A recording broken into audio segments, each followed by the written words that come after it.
जय श्री कृष्ण। ओम नमो भगवते वासुदेवाय। देवउठनी एकादशी। कार्तिक माह के शुक्ल पक्ष की एकादशी को देवउठनी एकादशी, देवोत्थान एकादशी, देवउठनी 11, प्रबोधिनी एकादशी आदि नामों से जाना जाता है। इस दिन श्री हरि विष्णु निद्रा से जागते हैं। कथा। एक राजा के राज्य में सभी लोग एकादशी का व्रत रखते थे। प्रजा तथा नौकर चाकरों से लेकर पशुओं तक को एकादशी के दिन अन्न नहीं दिया जाता था। एक दिन किसी दूसरे राज्य का एक व्यक्ति राजा के पास आकर बोला, महाराज कृपा करके मुझे नौकरी पर रख लें।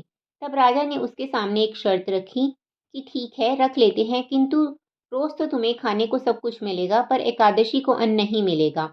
उस व्यक्ति ने उस समय हाँ भर ली, पर एकादशी के दिन जब उसे फलाहार का सामान दिया गया तो वह राजा के सामने जाकर गिड़गिड़ाने लगा, महाराज इससे मेरा पेट नहीं भरेगा, मैं भूखा ही मर जाऊंगा, मुझे अन्न दे दो। राजा ने उसे शर्त की बात याद दिलाई, पर वह अन्न छोड़ने को राजी नहीं हुआ। तब राजा ने उसे आटा, दाल, चावल आदि दिए। वह नित्य की तरह नदी पर पहुंचा और स्नान कर भोजन पकाने लगा। जब भोजन बन गया तो वह भगवान को बुलाने लगा, आओ भगवान, भोग लगा लो, भोजन तैयार है। उसके बुलाने पर पीताम्बर धारण किए भगवान चतुर्भुज रूप में आ गए तथा प्रेम के साथ उसके साथ भोजन करने लगे। भोजन आदि करने के बाद भगवान अंतर्धान हो गए और वह अपने काम पर चला गया। 15 दिन बाद अगली एकादशी को वह राजा से कहने लगा, महाराज मुझे दुगना सामान दीजिए, उस दिन तो मैं भूखा ही रह गया। राजा ने कारण पूछा तो उसने बताया कि हमारे साथ भगवान भी खाते हैं, इसीलिए हम दोनों के लिए ये सामान पूरा नहीं होता। यह सुनकर राजा को बड़ा आश्चर्य हुआ। वह बोला, मैं नहीं मान सकता कि भगवान तुम्हारे साथ खाते हैं। मैं तो इतना व्रत रखता हूँ, पूजा करता हूँ, पर भगवान ने मुझे कभी दर्शन नहीं दिए।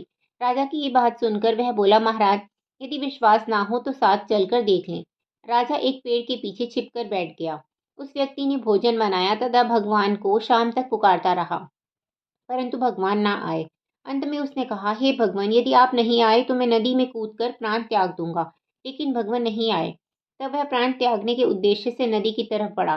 प्राण त्यागने का उसका दृढ़ इरादा जान शीघ्र ही भगवान ने प्रकट होकर उसे रोक लिया और साथ बैठकर भोजन करने लगे। खा पीकर वे उसे अपने विमान में बिठाकर अपने धाम को ले गए। यह देख राजा ने सोचा कि व्रत उपवास से तब तक कोई फायदा नहीं होता जब तक मन शुद्ध ना हो। इससे राजा को ज्ञान मिला, वह भी मन से व्रत उपवास करने लगा और अंत में स्वर्ग को प्राप्त हुआ। बोलो विष्णु भगवान की जय।